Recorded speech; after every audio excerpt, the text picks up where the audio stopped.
Hello and welcome to Beholden To Truth. It is your humble host, Joshua, here with you for another fun episode. I have several things on my mind that I'd like to share with you guys. One of these things that people ask me about all of the time: why aren't you married? Why don't you have kids? I'm going to show you why, and I'm going to explain very clearly so it's very easy to understand my struggle. You know what I'm saying? Mein Kampf, my struggle. It's not easy for a guy like me. And I'm going to lay out exactly the most recent struggle that I've had in the dating world. I'm a pretty transparent guy. All of these vlogs, episodes I've done over time, they're podcasts. Yes, we talk about politics, but one of the important aspects of Beholden to Truth is humanizing these people like myself who have these obviously highly political views, and we have our political ideologies and we have our religious priorities. But I've always wanted my content to be a bit more personal, whether it's vlogging from my car, behind the scenes content in my stories, and also just talking transparently about the struggles in my life in these episodes. So it's a bit different than some of the other people that I personally love, but you really just tune into them to understand what's going on with the political landscape of the country. I also add a little bit of like the life struggle in mind. So we're going to talk about crypto-feminism today and my clash with that over the last 24 hours. Thought I had one on the hook there. I was reeling her in. Plot twist, not what I thought. So we're going to go over how exactly that played out. I'd also like to share a little bit of commentary on a reel that was going viral in the last couple of days, this post that Donald Trump made that was supposed to be really cute and we're all supposed to laugh at it, but it was actually just an abhorrent insult to everybody in his base and honestly all Americans, even non-MAGA people. And there's some other thoughts I have as well, just depending on how much time we have today with each other. I want to talk about the girl next door, the metaphorical girl next door, not like literally a girl that lives next door to me, but I mean that concept of the girl next door. I was thinking about this while I was driving around my city the other day, and I was really disturbed. I got to be honest. Like I'm not happy with the situation. The opportunity that they have taken from us. I'll tell you more about that when we get to that subject, but I'm going to try to go sequentially through these topics here. Pretty laid back, casual vlog. Matter of fact, let's let's have a cold one, you guys. I have this delicious orange soda here in front of me, Kroger brand, because I'm a very frugal guy, and I don't like paying more than $1 for a can of Coke, whereas these are like 45 cents each or something like that. And yes, I know it's goy slop. I know there's a million different ingredients that I personally can't pronounce in here. And it probably shaves a year or two off of my life consuming all of these artificially sweetened beverages. But you guys who are purists, you say, no, you can only drink pure cane sugar beverages. Most of you guys have diabetes and are walking around 40 pounds overweight. Meanwhile, I walk around 8% body fat most of the year round and have a physique like a Greek god. Not to be blasphemous, obviously, no other gods exist other than our Savior, Jesus Christ. But do you understand what I'm saying? I genuinely do have a body like a Greek god, and I have for the better part of a decade. So maybe you should take my advice in terms of minimizing the impact of what you put into your body and how you look and how you feel. I work like 14 hours a day. I sleep great every night. I never get sick. So a lot of the damage done internally from artificially sweetened beverages, these weird GMOs, all this stuff, you can offset a lot of that by simply having a healthy lifestyle, actually exercising and moderating your caloric intake. So no lectures, okay? I don't want to hear it. I don't need you guys to be my mommy and my daddy telling me, "Oh, why are you drinking those artificially sweetened beverages?" I started, I don't mean to just go off on a complete tangent about this, but I get regular comments about this, whether it's on Instagram or YouTube. It's like, you stand for health and you're over there drinking these monsters and whatever else. I'm like, when you have your health dialed in and it's on display for the world to see, I invite you to come back and show us all just how well you have achieved the peak physical form. Until then, I'm gonna do me. Okay? Okay. Love that sound. This is fun. This goes all the way back to childhood for me. I was like a skinny fat kid, never like significantly overweight. Probably, as a kid, maybe 15 pounds overweight. In my 20s, I was probably 20, 25 pounds overweight. So nowhere near obese, but I mean, 20 pounds is not a small amount of weight to be overweight. So, my kryptonite has always been sweets, and in particular, gonna make sure this thing's out of the shot over here. In particular, the sodas. As a kid, I was hooked like a crack addict on Dr. Pepper, especially, but whatever was in the house, the Pepsi, the Coca-Cola, whatever it was, I could easily drink like six of those a day. And honestly, that more than the food intake was why I was habitually, perpetually overweight, is because I was consuming 500 to 700, maybe 1,000 calories a day in my freaking beverages before I even put a fork of food in my mouth. I was just blowing my diet on what you passively consume, and you're not even really actively thinking of it as food.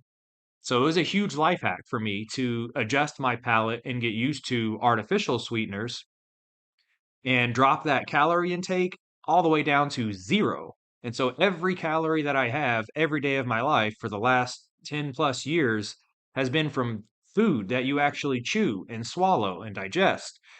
So removing your caloric intake from liquids is a huge life hack.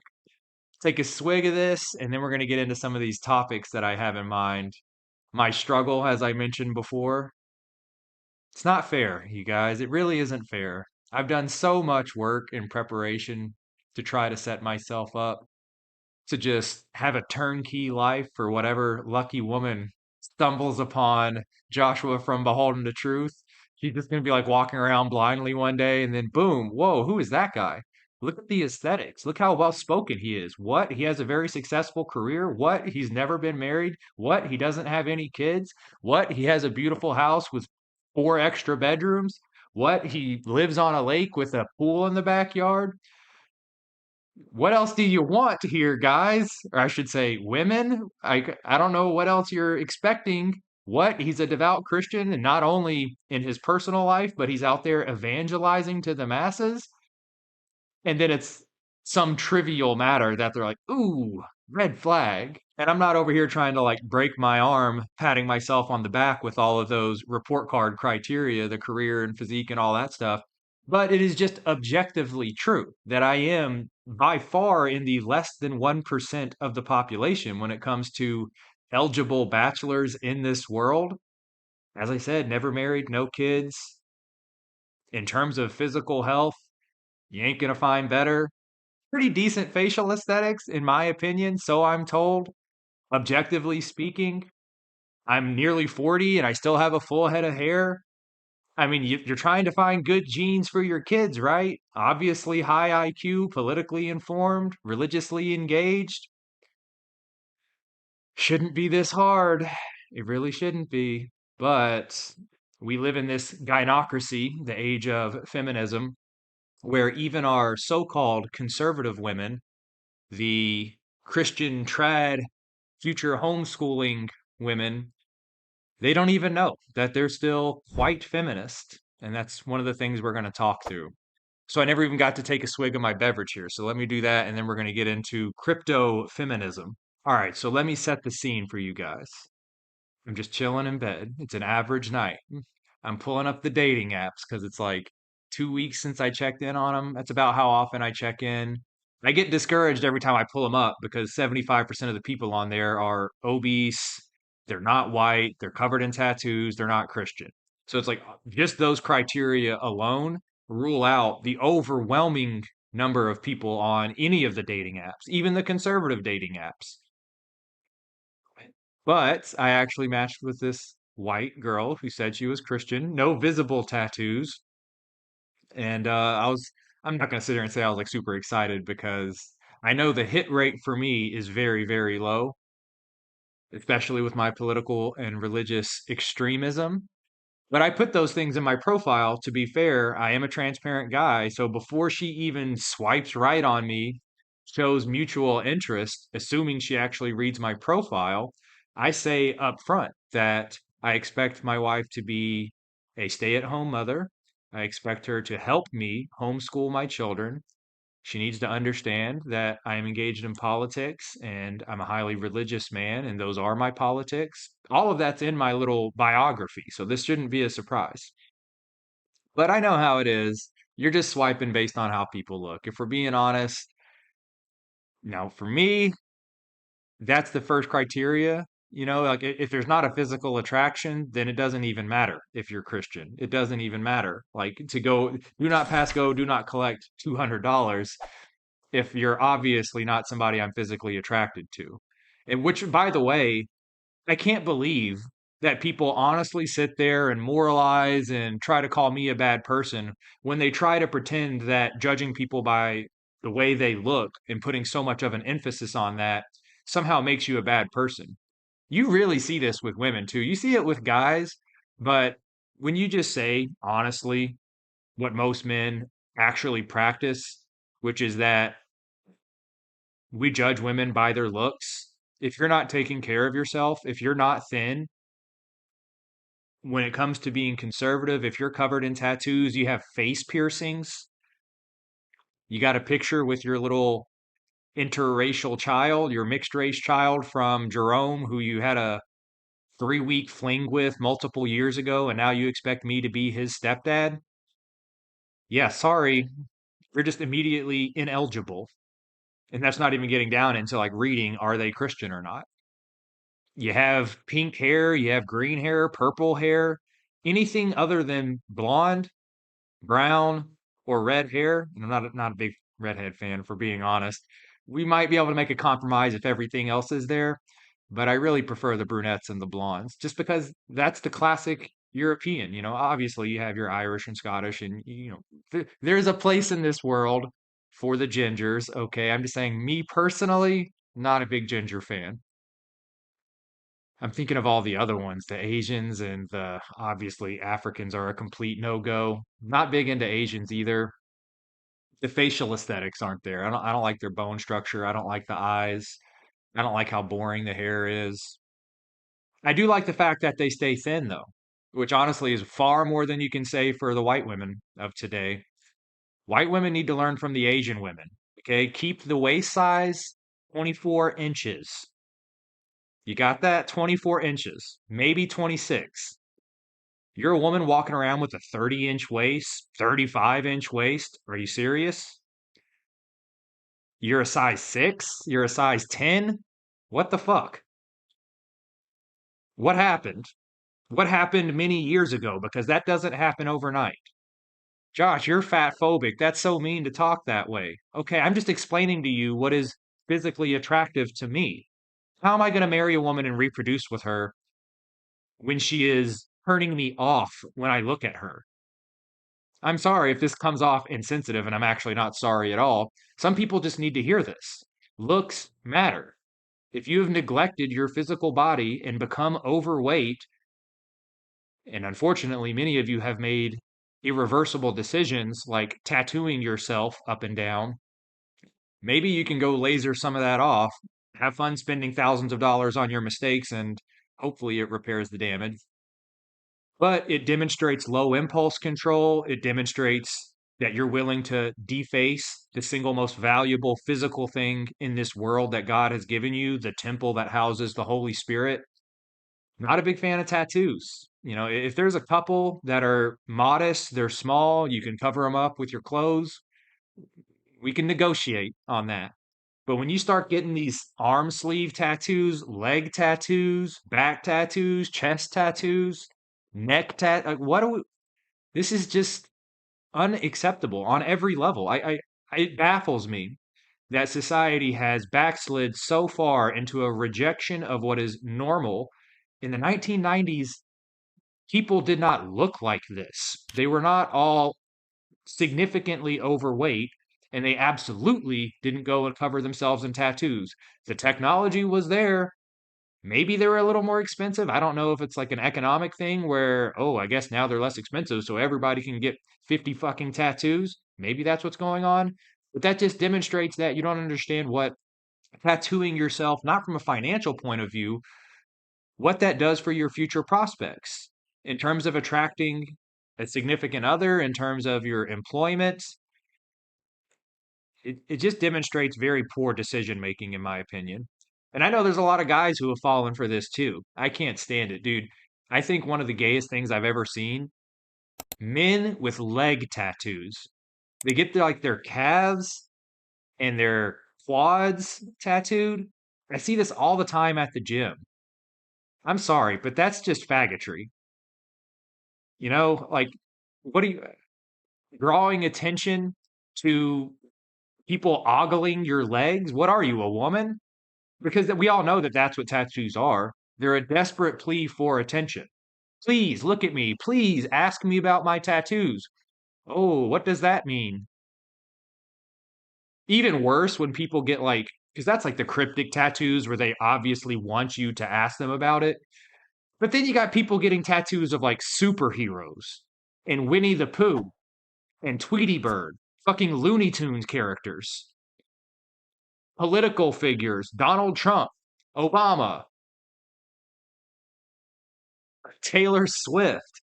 It's like, I don't know what happened to this population. The fact that they're getting tattoos at all demonstrates clearly the fluoride or something else has eaten away at their brain.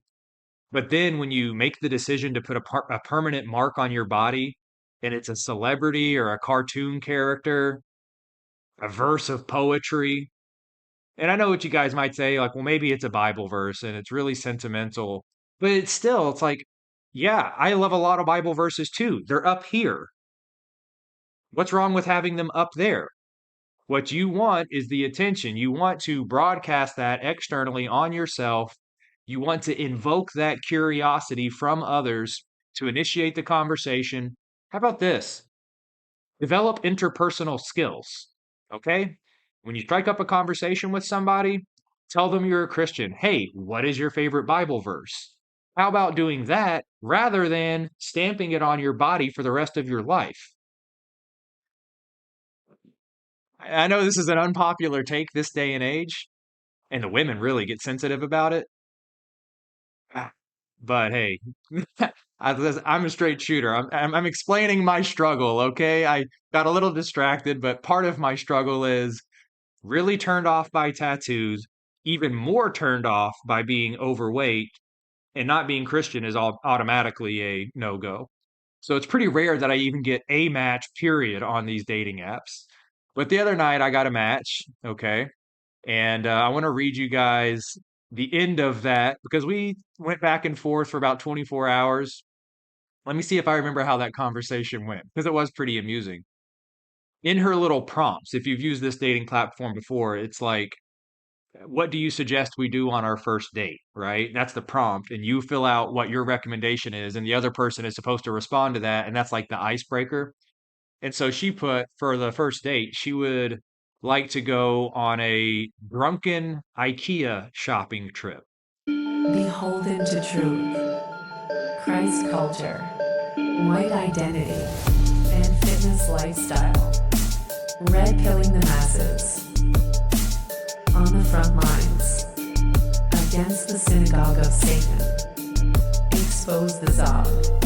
And save Europa by shopping at beholdentotruth.com. We need everyone supporting the mission of bringing Satan to submission.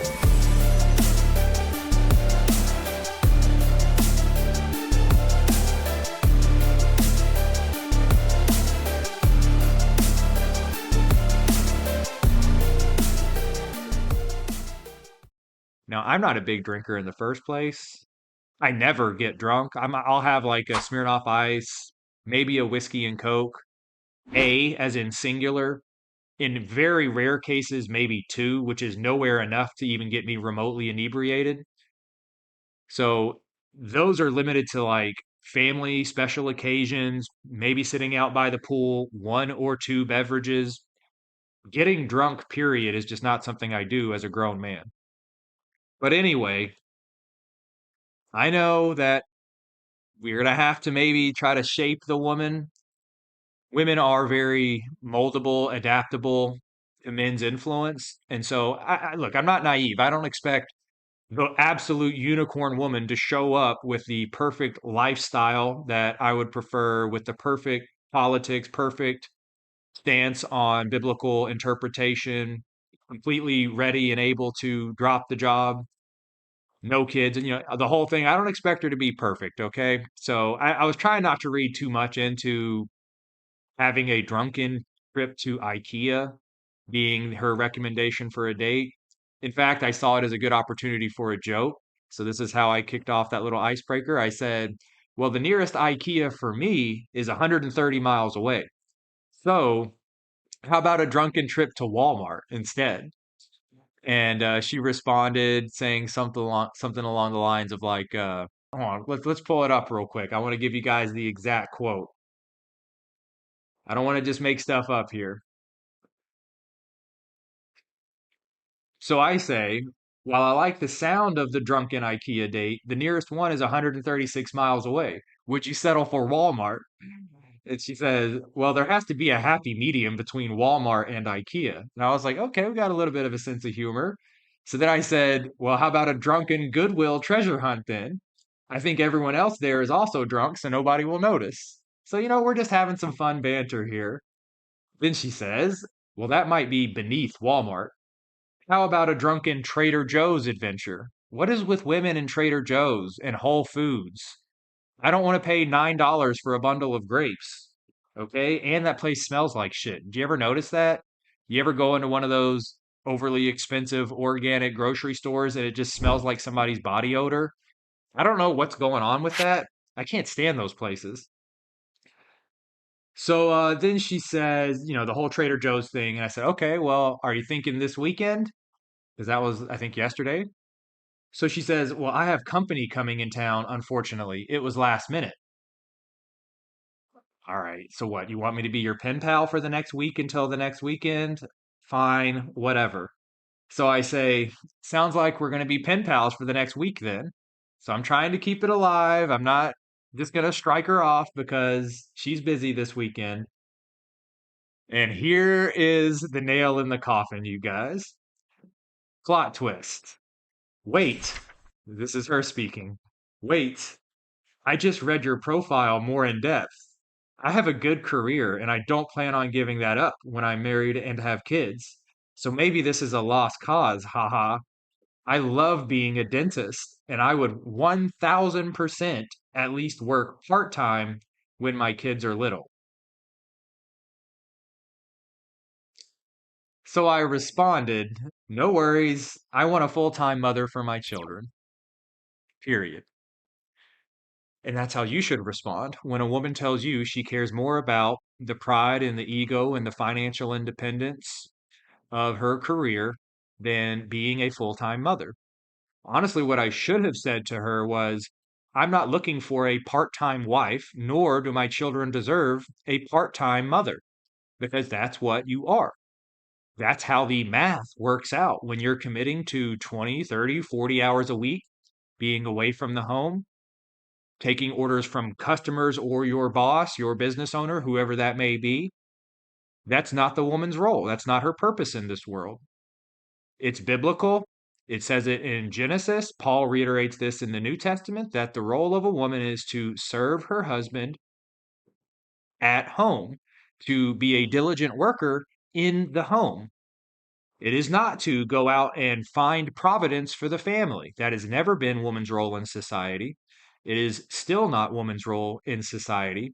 And when they try to do that, you end up with an infinite number of problems in the individual household level and in that relationship, but far worse, the impact to society at large. If you didn't know, the overwhelming majority of affairs happen in the workplace. That's where they get kicked off. And then there's the many other peripheral subjects when it comes to equity and disproportionate income across the genders and how that is interpreted to mean that there is gender-based oppression. It creates a million different problems, and that's not the purpose of this particular episode today. But the situation of myself, with a very clear, transparent, upfront expectation that, look, when we're dating, obviously, I'm not going to expect you to quit your job when I haven't even married you. I'm not an idiot. That should be pretty self evident.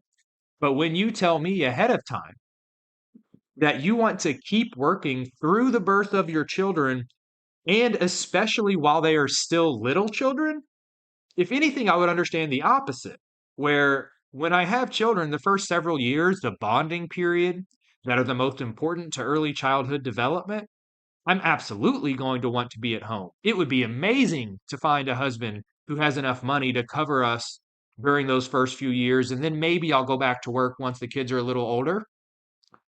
This woman is saying that during the kids' early childhood, I want to be away from the home for a minimum of 20 hours a week. What is going on? Like, I don't, complete and utter disappointment. That's how I feel. Not like about this one situation. I'm talking about women writ large in this society.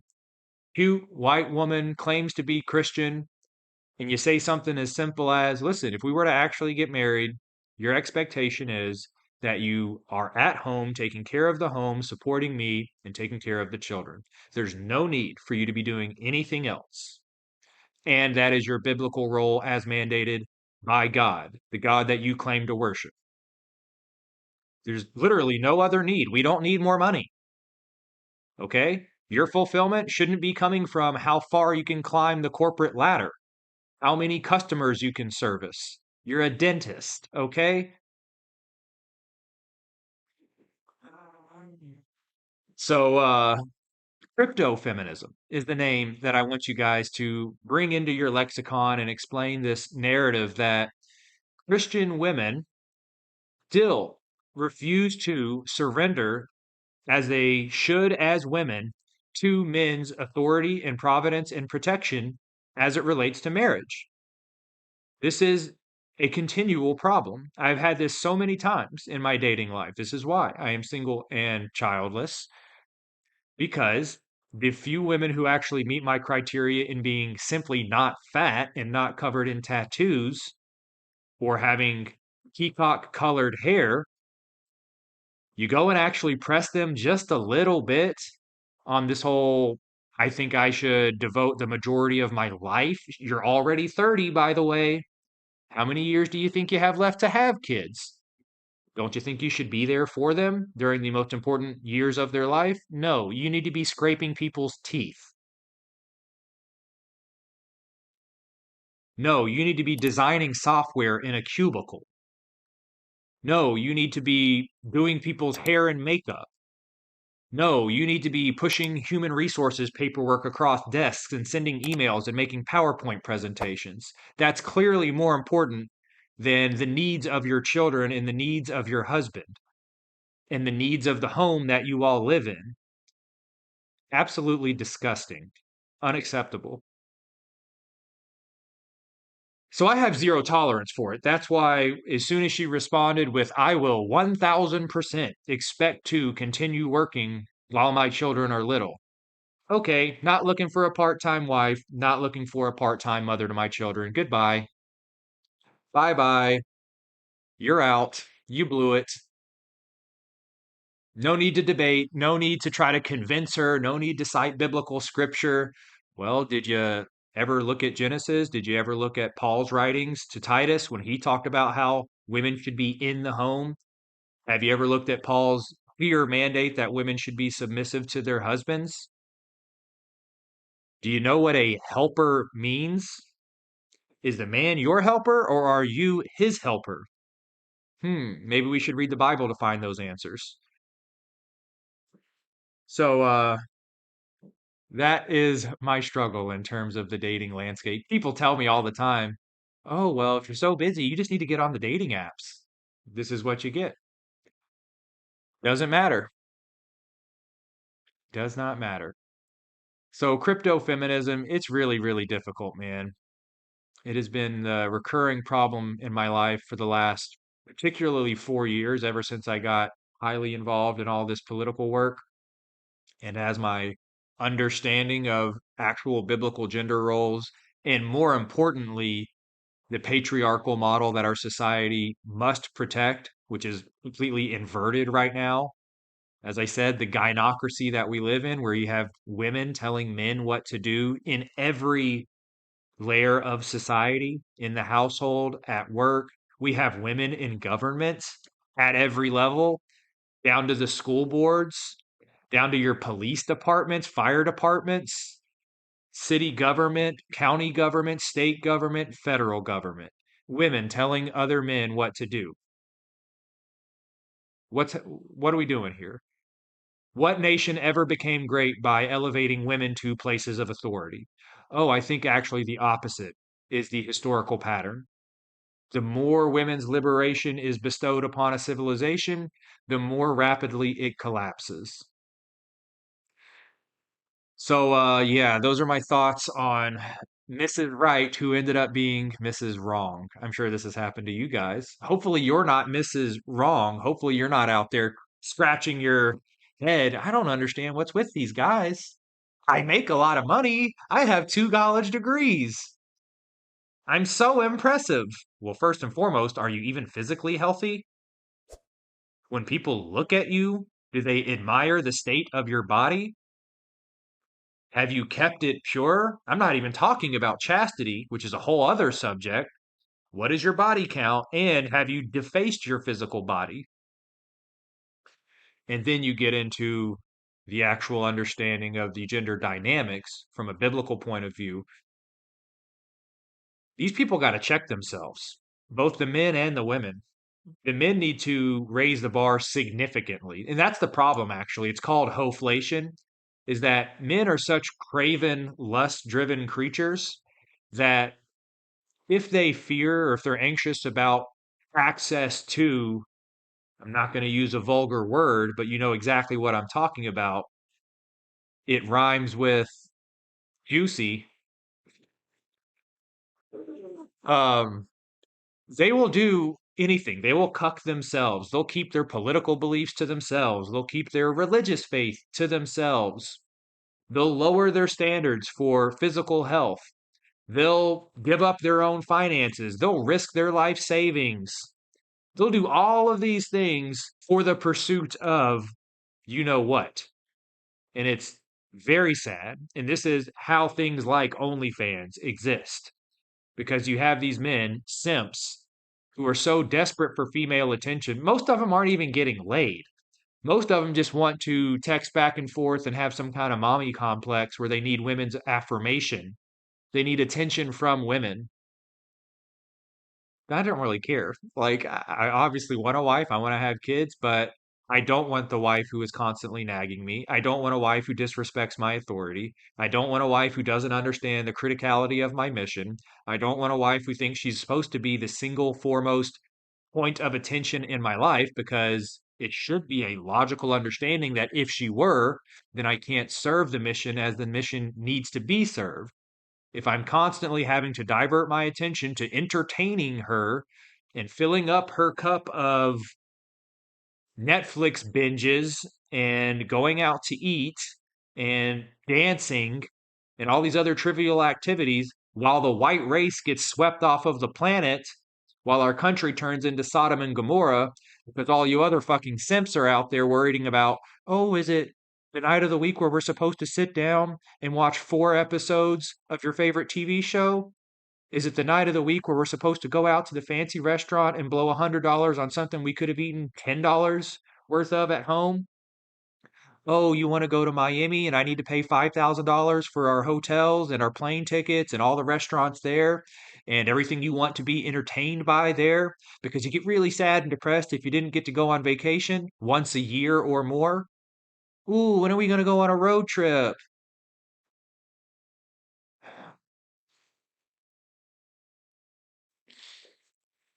We don't have time for any of that, okay? Civilization falling apart in real time, that's the man's problem.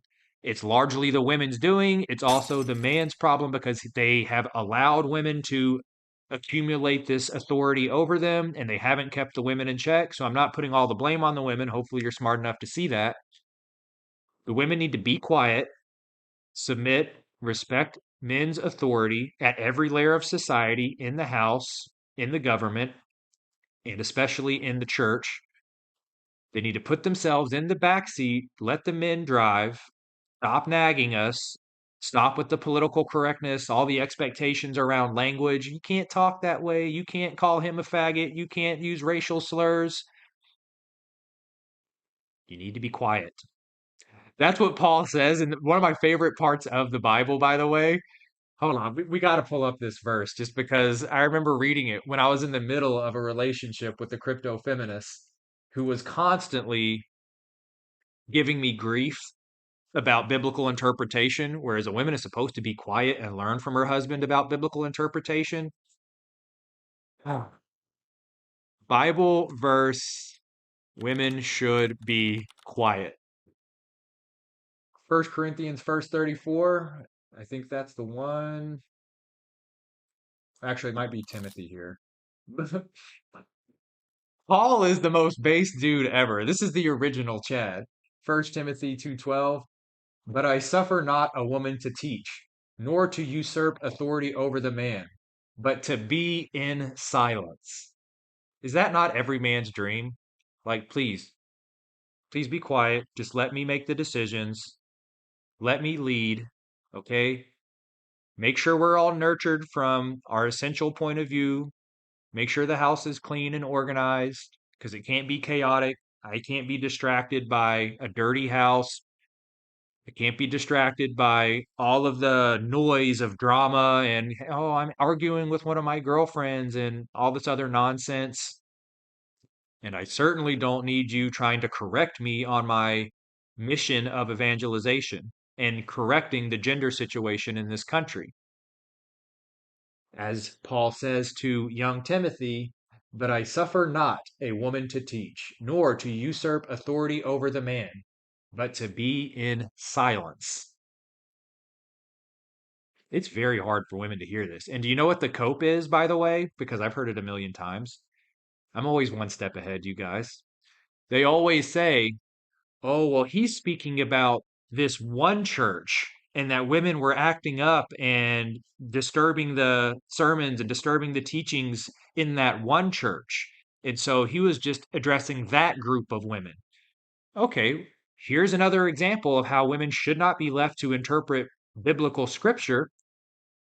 If that's true, then what you're saying is every epistle Paul wrote to the various churches in the New Testament, I don't know, about half of the entire New Testament, if not more of it, we can't apply universally because they were originally addressed to the Romans, the Hebrews, the Thessalonians, whoever else, the Philippians. You're telling me that we can't apply Paul's advice to that church because originally it was only written for that one congregation. So it doesn't actually apply to all men, all women, all followers of Christ. How stupid is that? As I said, this is a problem of women wanting the scripture to say something different than it obviously says. And so they refer to christiananswers.com, probably written by some Jew. And it says, well, the period in which the Bible was written, women were oppressed. And technically, Paul was writing to this one church. And so this shouldn't be considered or interpreted to mean that all women everywhere should defer authority to men and learn in silence. Yeah, unless you're going to apply that standard to all of the epistles of the New Testament and all of the teachings to the individual recipients of those epistles, you have no idea what you're talking about. That clearly doesn't make sense. I didn't plan on going for half an hour just about crypto feminists and my struggle, but yeah, that's enough on that subject. I want to move on to, I got a couple things here and I'm trying to decide which one to go with next. Maybe this next one's kind of brief, so we could knock it out and then do one final thing. Donald Trump from the White House account shared on Twitter and Instagram a meme of an artificially intelligence created bald eagle in front of the White House dropping cash everywhere and some kind of, I think, like hip hop song. And it was like, make it rain, make it rain. I make it rain. I make it rain on them. I make it rain. I make it rain on them. I make it rain. I make it. Insinuating obviously that the Trump presidency is just dropping cash on the entire population. All of us have so much money, we don't know what to do with it, right? I'm sure that's how you feel. I'm sure you've already paid off all of your student loans and your house has long since been paid off, right? And the trips to the grocery store, while it may seem like everything costs 25 to 50% more than it used to, that's all in your head, right? I'm sure that's how you feel because Donald Trump is making it rain on America. Talk about read the room. You know, this guy's presidency is failing in real time in terms of what his political promises he made to get elected in 24, the mass immigration, the tariff policy, I'll end the war in Ukraine, there will be no new wars. How have we done on all of these measures? Nope, nope, nope, nope. The situation on all matters of his promises, what? Did he promise he's going to make sure that there's only officially two genders and that's the stance of the White House? Okay, I guess he did do that. Congratulations. But on anything that actually matters, has the economy dramatically improved or even noticeably improved? I know I haven't noticed it. I don't know a single person that's noticed it. I certainly haven't seen any kind of demographic improvement in this country. I know that he has encouraged 500,000 Chinese H-1B visas to be flooded into America. I know that he is now granting amnesty to illegal immigrants working on farms and in hospitality and other industries. You kind of pandered to your whole white base by promising them mass immigrations. Well, has that happened? No, right now we're on track to achieve less than 1 million deportations this year, which is over 4 years, if we even sustain the rate that we're currently at, going to drive out less than half of the immigrants that came in over the last 4 years under Biden, that figure being 10 million. And so, if we didn't get mass immigration, we didn't wind down the war in Ukraine. In fact, he's promising them more aid. If we didn't maintain the promise that we were not going to be dragged into any new wars, but here we are dropping bombs on Iran less than 6 months into the presidency. It was called a war, by the way. At first, they said it, oh, this is totally not a war. It's totally not a war. And then after the conflict, they say, all right, we wrapped up the 12-day war. Wait, I thought it wasn't a war. Ah, the tariffs, you remember? Oh, we're going to bring in trillions and trillions and zillions of dollars. Everybody's going to have so much money. You know what? I'm thinking about ending the federal income tax. What do you guys think about that? We could do that, right? What he said on Joe Rogan. I didn't forget. He talked about ending the federal income tax, and I did a video about it at the time. And I said, you guys are retarded if you think that there's any remote possibility that that's ever going to happen. And then the false promises of the tariffs, obviously never materializing. The false promises of the Doge cuts. Oh, and we're also going to find trillions of dollars of savings, efficiency cuts when I bring in Elon Musk and hand over all of your personal private data to Elon Musk and Doge. Well, he certainly got that. Those companies now do have all of our data. Every single governmental agency, they collect it all, they put it in a single database, they know everything about you. They got what they wanted. Did you get your reduction in the deficit? No, actually. The big beautiful bill says we have to increase the deficit by multiple trillions of dollars. Did we decrease military spending? Nope, that's going to be over $1 trillion. It's increasing, not decreasing. So the whole package of promises that Trump laid out in 23 leading up to 24, all of them have failed to materialize. And then biggest insult to all MAGA supporters ever comes last week, where he goes on Fox News and says the whole Epstein thing, that's a hoax.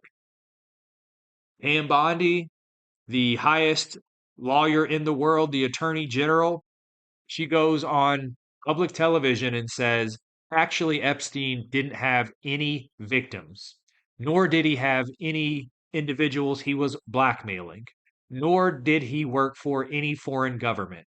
Are you fucking serious?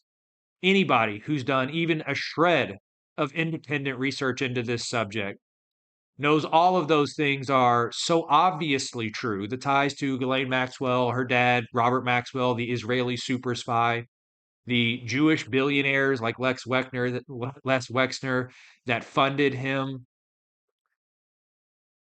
the blackmail tapes that only weeks ago Pam Bondi said were on her desk and that they were films of people who were on his list having sex with underage children.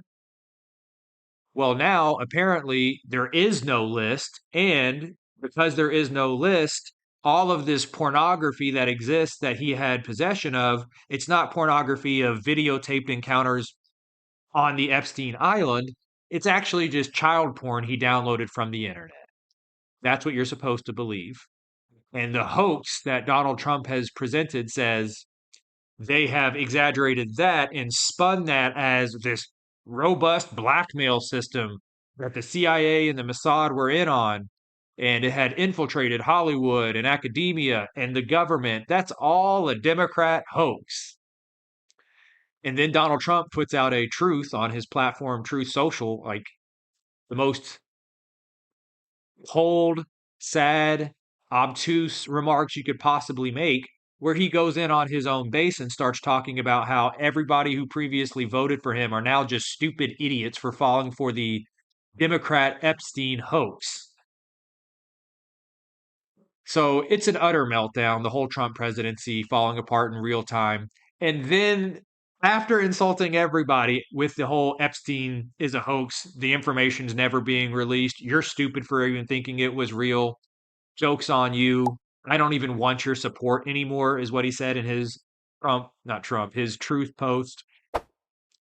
After all of that, after shitting on his own base, making fun of you for thinking that Epstein actually was a pedophile, and so were all of his little sex trafficking operation, global intercontinental sex trafficking ring that was obvious. It was found in the case in Florida back in 2009 or something like that. He was found guilty. He served prison time for arranging sex with underage women. He was found guilty. He spent time in prison. The lead prosecutor of that said that he was told to back away from the case because he was one of ours, meaning CIA, FBI, Mossad. We don't have to go. I have a whole documentary on my YouTube channel called Epstein Case Closed, as if you needed the evidence that shows you without any doubt that it is absolutely not a hoax. It's honestly complete and utter gaslighting. It's insane to insinuate that the Epstein thing is a hoax, that there was no list, that there are no victims, that there are no perpetrators. If you actually want to debunk all of that, you shouldn't need to, but I have a documentary on my channel called Epstein Case Closed. Go watch it.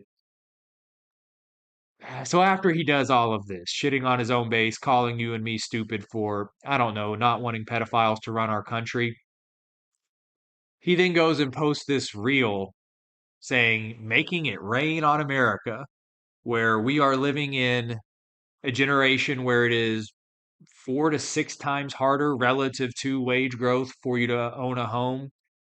Student debt relative to inflation.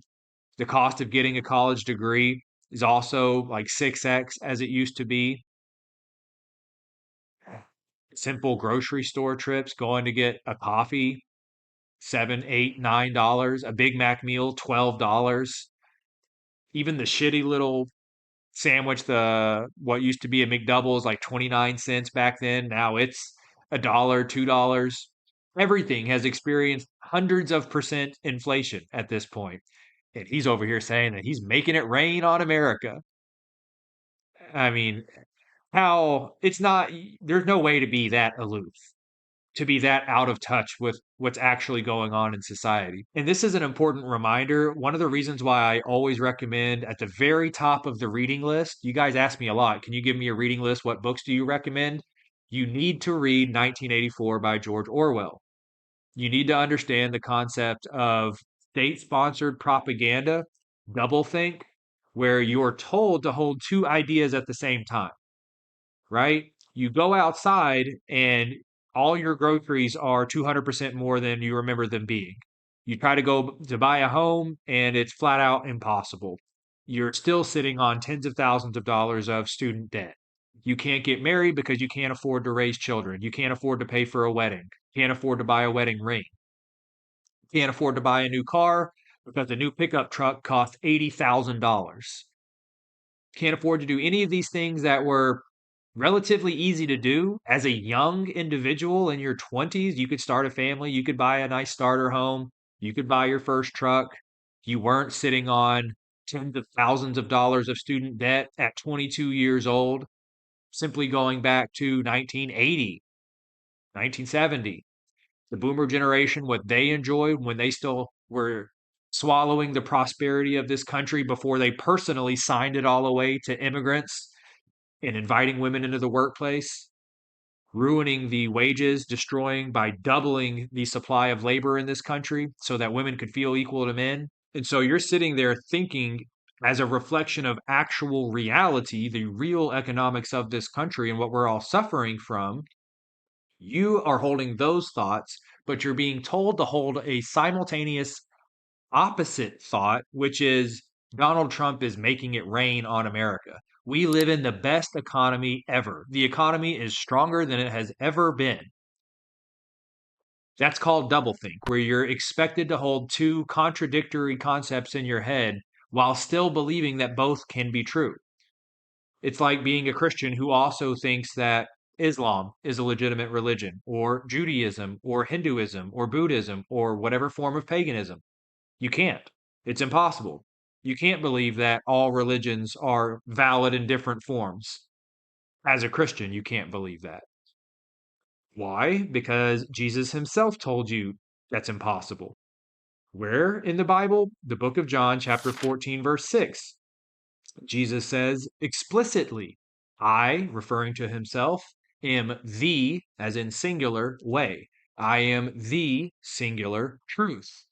I am the singular life, the source of life, the sustenance of life. In the next sentence, just to make sure nobody misinterprets that, we don't have some woman pastor coming around and saying, well, maybe Hinduism does have some valid. No, because in the very next sentence, he says, the only way to know the Father is through me. Okay, well, do Jews go through Jesus to have a relationship with God? No. Do Muslims? No. Do Hindus or Buddhists or pagans who are praying to Venus and Mars and Gaia and whoever else, sticks and rocks? No. Only Christians believe that Jesus Christ is God, and therefore no other religions can ever be valid. That is the not Josh's opinion, that's Jesus's opinion. Look it up, John 14:6. It's explicitly clear. No negotiation, no compromise.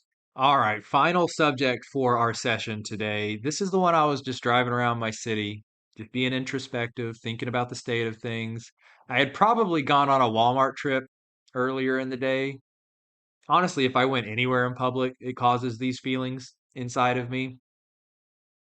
Thinking about what they stole from us, what our fathers and mothers' generation got to enjoy and naively thought was just going to be maintained in perpetuity. Somehow they thought that the opportunities they had were just going to show up for the next generation. They don't actually have to stand for them or protect them.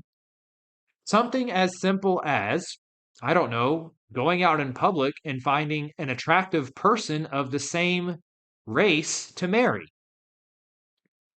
You know, when we talk about race, a lot of people get really sensitive and everything.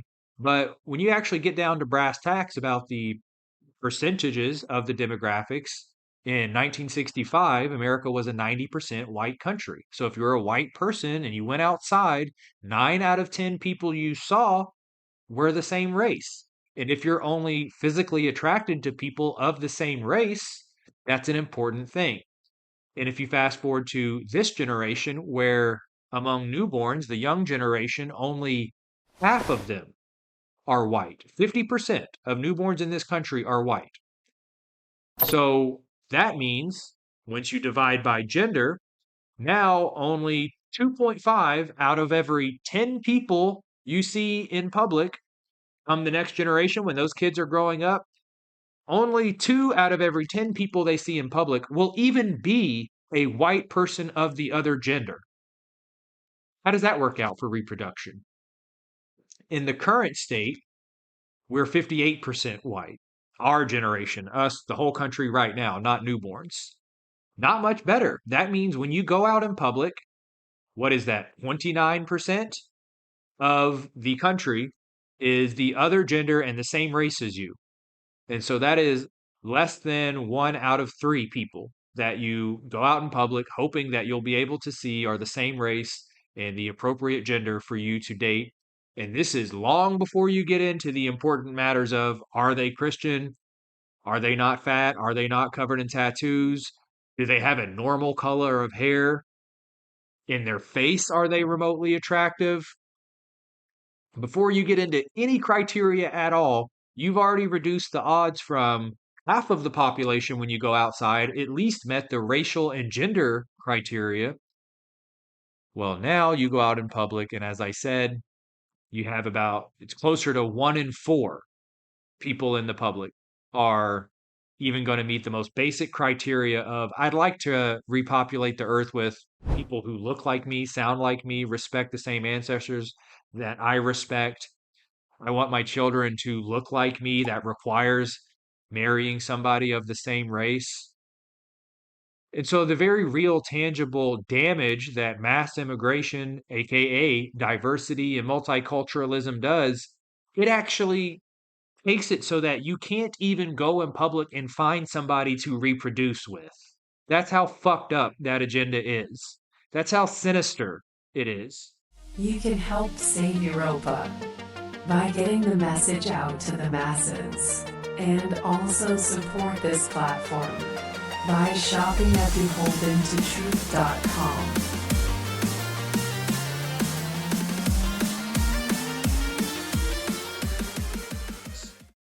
The most basic component of human life on this planet, reproduction. We are all biologically programmed to prefer, from an attractiveness point of view, people of our own race. That's just true. Black women, black men, they prefer to marry and date within their own race. Yes, there are exceptions, but by far the majority, for the same reasons that whites are attracted primarily to whites, because they want their children to look like them. Something about the facial recognition, the features of the body, the cultural aspect of it. People prefer to date within their own race, especially when they're not being propagandized and moralized by Jews to do otherwise. But they have just taken that opportunity away. It's just gone. When you move into a neighborhood, if it would have been in the 1960s, this is what really hurt my heart, guys. Because I live in this nice neighborhood now, and it's mostly white. I would guess it's probably 70% white because it is upper middle class. Still, far too many non-white people. Not happy about that. But it's nowhere near overtaken by diversity. But I was just imagining, projecting out 15 years into the future, when I have kids and they're growing up in this neighborhood. One of the most wholesome stories we all know is the girl next door, right? You love hearing that story where you meet some couple, they've been married for 40 years. Oh, I married my childhood sweetheart, the girl next door. Like, that is the best film you'll ever watch. It's the most romantic story you'll ever hear. It makes everybody happy. The girl next door, the boy next door. You imagine them flirting and going through school together and holding hands for the first time, being driven around by their parents on their first date. Guess what? None of that shit happens when they're not the same race.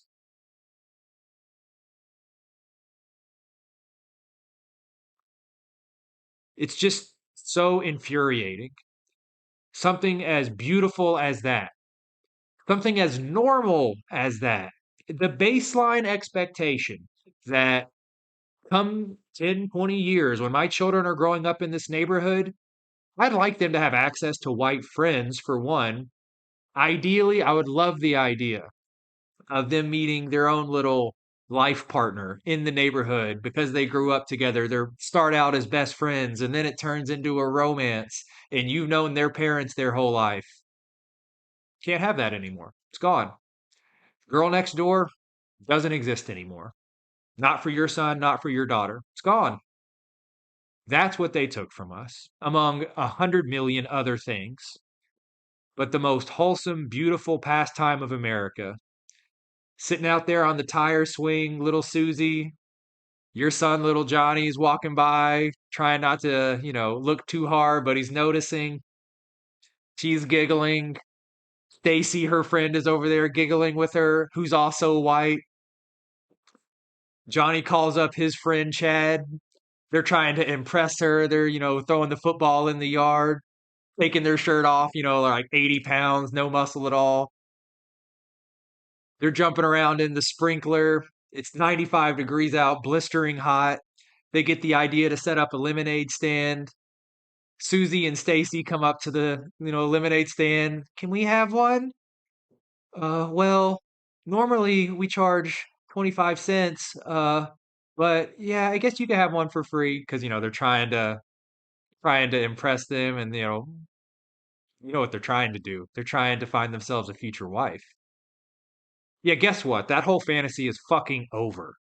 The lemonade stand, Susie, Stacy, Brad, Chad, Johnny, Jimmy, they're not meeting each other in the neighborhood. They're not meeting each other at the public school where 30% of the students are Hispanic, 15% of them are black, 10% of them are Asian, 5% of them are Muslims.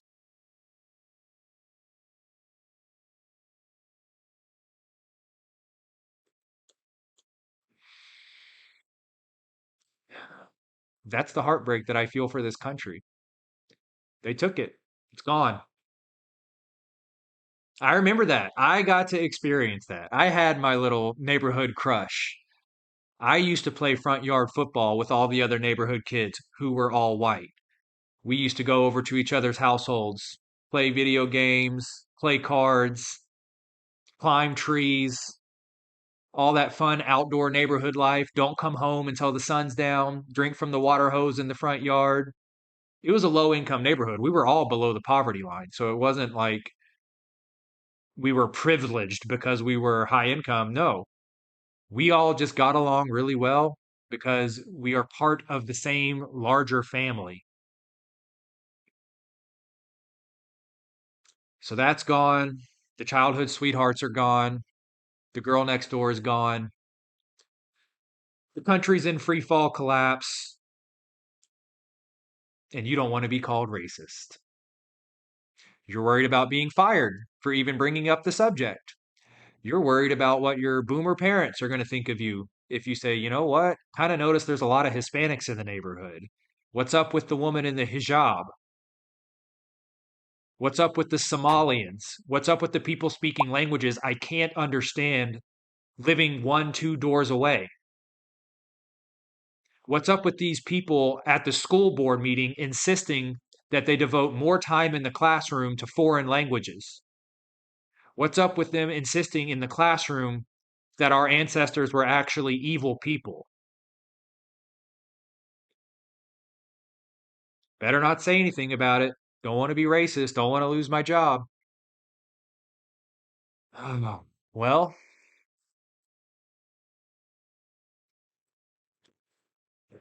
that's why I'm here. That's why guys like Nick are here. That's why the very few other publicly outspoken white advocates are here. We don't care what you call us, how you slander us, hit piece articles you write about us, whatever form of reputational, financial, professional, romantic blackmail you attempt to throw at us. I want a white neighborhood. I want a white city. I want white leaders in my government. I want white people to continue existing. I want our civilizations to be preserved, to be as successful as they have always been, without the leeches of the international community expecting that they are owed the privileges economically, judiciously, religiously of the creations we built that we sacrificed for over not even centuries, but millennia. Funny how Mexico and the Arab world and Africa, despite giving the same number of thousands of years, couldn't create the same philosophies, couldn't create the same economic models, couldn't create the same education models, couldn't create the same technological advancement, couldn't create the same military strategies. Oh, I thought all the races were the same. Yeah, clearly not. Clearly not.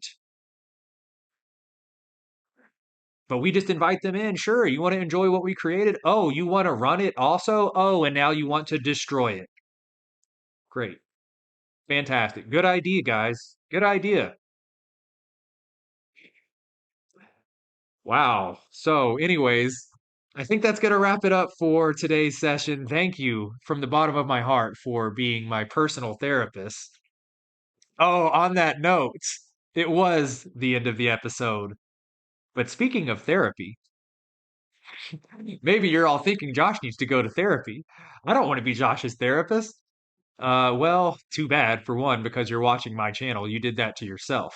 But more importantly, on the subject of therapy, I came across this reel on Instagram. And funnily enough, coincidentally enough, I mentioned the dating app earlier in this crypto feminist I had to deal with, the dentist, who 1000% exact quote is going to want to work in the early years of her children's life, who's worked very, very hard. The director of that very same dating app has a viral reel going around Instagram right now where she's doing profile reviews. So it's a woman director of the dating app. She's sitting down with a woman podcaster and she's reviewing women's dating profiles. Yeah, and then it looks like there's only 2 prompts that she responded to. Oh, I really like this one. What did you yap about in therapy this week? Like, I feel like yap is kind of trending right now. Yeah. So I love that she used that. And I think it's just a really great way of indicating, like, I like if you're in therapy. Tell me about how you're in therapy. What did you Yes. talk about in therapy? I think it's kind of vulnerable. I really like that one. Green flags I look for, not friends with an ex. That's fine, but it kind of gives me this like negative energy Yes. of like, were you burned by someone who is friends with their ex? So I would actually just either scrap that one altogether or change it to a green flag that you actually do look for. Can I kill myself yet, by the way? Not not literally. I'm not suicidal, no matter how infuriating these things are, just for the record. But watching the woman director of the dating app sitting down with the woman podcaster, going over women's dating profiles, giving them feedback about, like, well, this selfie's not good. This little statement you made here is not good. Oh, this is good. So, in that same setup that I mentioned earlier, where there's like a prompt for an icebreaker for you to, send the first message or for somebody else to message you about, this one girl that she was reviewing, it said, what was the quote? It says, "The one thing I'd love to know about you is," and that's where somebody's supposed to jump in and say, "Oh, well, I really love fishing. I really do this or whatever." And so the girl in this profile wrote, "What did you yap about in therapy this week?" Okay, so, geez. First, I'll tell you what the female director of the dating app said about this cute little statement. She loved it. She loved it. Oh, that's so funny because, yap, that's kind of joking. And, guys are really going to like that you're not like super serious. What did you yap about in therapy this week? And also, it shows that he's willing to be vulnerable and that he's willing to improve himself by going to therapy. This is it, guys. This is the problem. We have women running dating apps, which is completely asinine and crazy in the first place. We have women talking to other women about how important it is that they, the women, are in therapy, and mutually that the men they date are in therapy. A bunch of Freudian pedophile driven fake pseudoscience, by the way. Do that research if you haven't already. He thinks, the person who runs this dating app genuinely thinks that men are going to see a woman talking about, "Hey, I am in therapy," and that woman expects and wants that man to be in therapy, and that they're going to sit around in their mutual shared time talking about what they're both in therapy for. And she thinks that's a glowing part of this woman's dating profile. Utterly ridiculous. Men don't want their woman to be in therapy. If you're dating a woman who is chronically in therapy, I mean, if somebody just attempted to murder her, if there was something extremely tragic that just happened recently, she shouldn't be going to therapy. She should be going to the church and she should be seeking consolation in her husband, the man she's in a relationship with, her individual family members, particularly her father and her male stewards in her family. And if she doesn't have those, she should be seeking those from the priest or the bishops at the church. No, she's going and paying $200 an hour for somebody to psychoanalyze her behavior and also, very importantly, by extension, psychoanalyze the relationship that that woman is in, which inherently involves psychoanalyzing the other person who's not even in the room, who they've never met before, who isn't there to speak for themselves. The whole industry of psychology, psychiatry, especially when you attach the pharmaceuticals to it, absolutely toxic to this society. It has done catastrophic damage, in particular to women, because they elevate it above, obviously, religion. They elevate it above the wise counsel of the men in this society who are actually constructed to resolve these problems. We are given the gift of rational, objective thought. No, I'm going to go pay some complete stranger who I just met last week $200 an hour, which creates a financial conflict of interest, by the way. Do you think they really want you to get better so that you can stop paying them? Have you ever thought of that? Ooh, wow, you have bipolar disorder, you have borderline personality disorder, you have ADHD, you have childhood trauma. Shoot, we're going to need about, I don't know, 18 to 32 weeks of therapy to fix this. That's only going to cost you $10,000, maybe 20. It's also very helpful if we prescribe you some big pharma drugs to go in and completely fuck over your hormonal balance and your brain chemistry permanently. That's surely going to help this whole healing process. These women just toss themselves right into the meat grinder when they go to these therapists.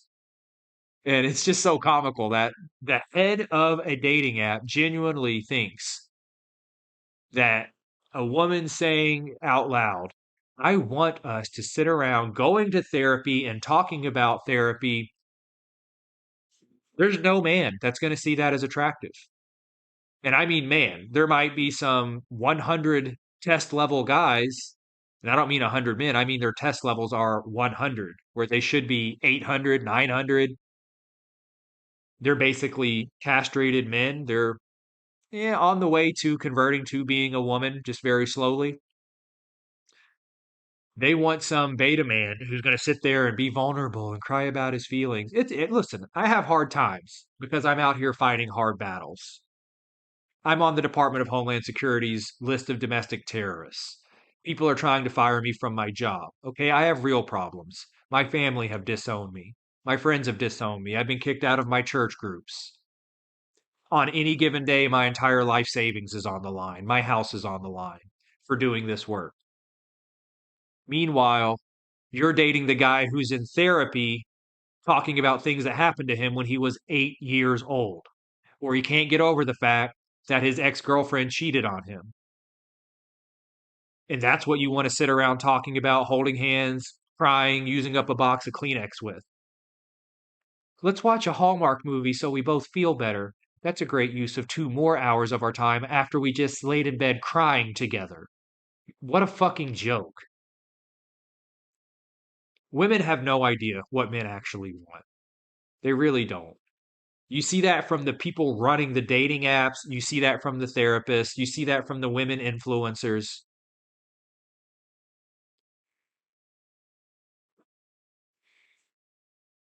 And it's not just wants, it's more like needs.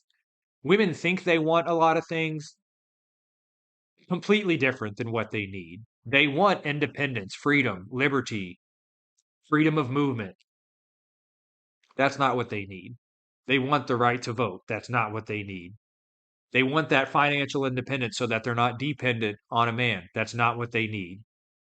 They want all the protections subconsciously. They expect, living in a passive patriarchy, that they can just hit a couple buttons on a phone real quick and men will come and save the day.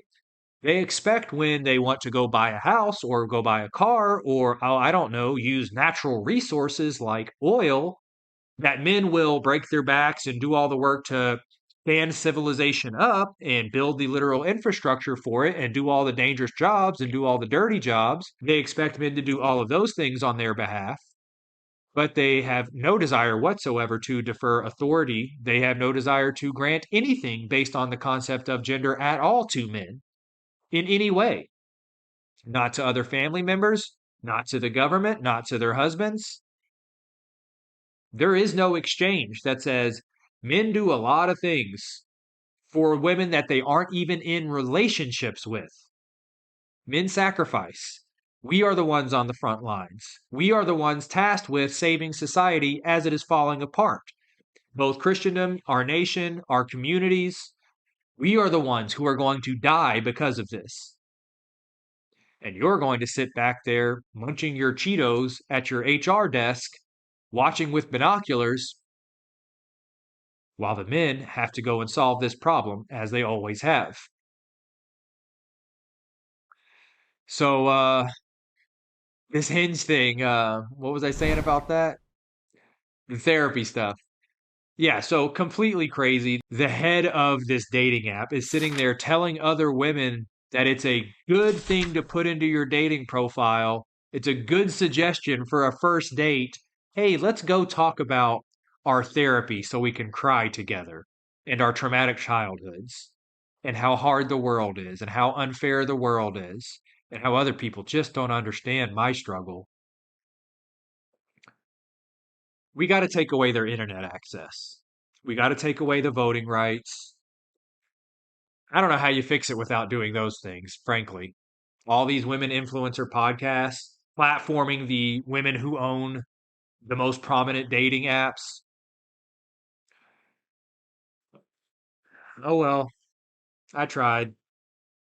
I tried, you guys. Anyways, I think this is a great place for us to wrap it up. I hope you guys enjoyed this episode. A little all over the place with the topics today, not highly political, but we needed to take a step back and just relax and talk about some of the more amusing things. Not very amused by the situation with the girl next door, though. That breaks my heart. Honestly, that's the piece of this episode that I'm going to remember the most and that I want you guys to remember the most. Feminism seeming like it's never going to end, crypto feminists, their science idolatry with therapy and psychiatry and all of that. I don't know when that's ever going to end, if it will. More urgent, more problematic is the fact that they stole our ability to simply reproduce with one another at a demographic level. So that being said, you guys, let's wrap it up there. Until next time, thank you for watching. If you want to support the platform, we've set up several different ways for you to do that. You can shop at the merch store, linked down below in YouTube. We have two different apparel lines. One for talking about white genocide called Save Europa.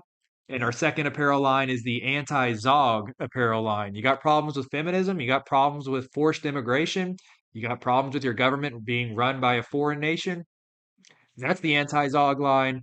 Otherwise, you can support by getting yourself a Substack subscription, a monthly or annual. It's a little bit cheaper if you do annual.